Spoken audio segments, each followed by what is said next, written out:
மனிதனுடைய துக்கத்தின் ஆரம்பம். தேவன் சகலத்தையும் உண்டாக்கினார்.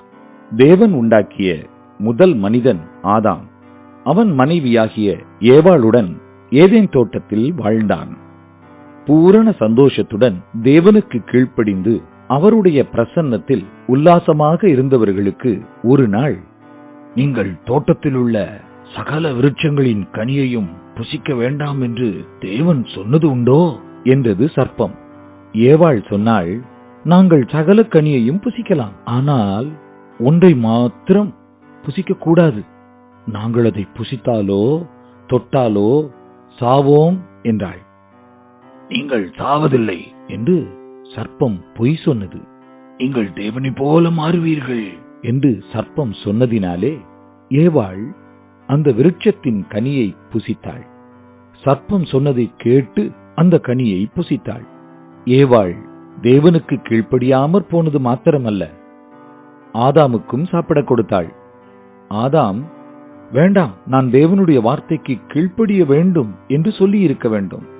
ஆதாமும் ஏவாளும் பாவம் செய்தவுடன் தாங்கள் நிர்வாணிகளாய் இருக்கிறோம் என்று அறிந்து கொண்டனர்.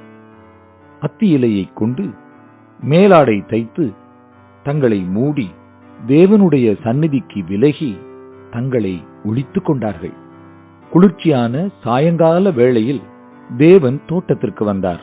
ஆதாமும் ஏவாளும் என்ன செய்திருக்கிறார்கள் என்று அவருக்கு தெரிந்திருந்தது. ஆதாம் ஏவாளை குற்றம் சொன்னான். ஏவாள் சர்ப்பத்தை குற்றம் சொன்னாள்.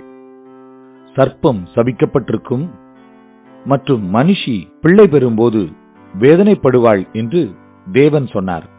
ஆதாமை நோக்கி, நீ பாவம் செய்தபடியால் பூமியானது முள்ளும் குறுக்கும் முளைப்பிக்கும். நீ வேலை செய்து வியர்வை சிந்தி உன்னுடைய தினசரி உணவை பெறுவாய். அற்புதமான தோட்டத்திலிருந்து ஆதாமையும் ஏவாளையும் தேவன் வெளியேற்றினார். அவர்கள் பாவம் செய்ததினாலே ஜீவன் கொடுக்கிற தேவனிடத்திலிருந்து பிரிக்கப்பட்டார்கள்.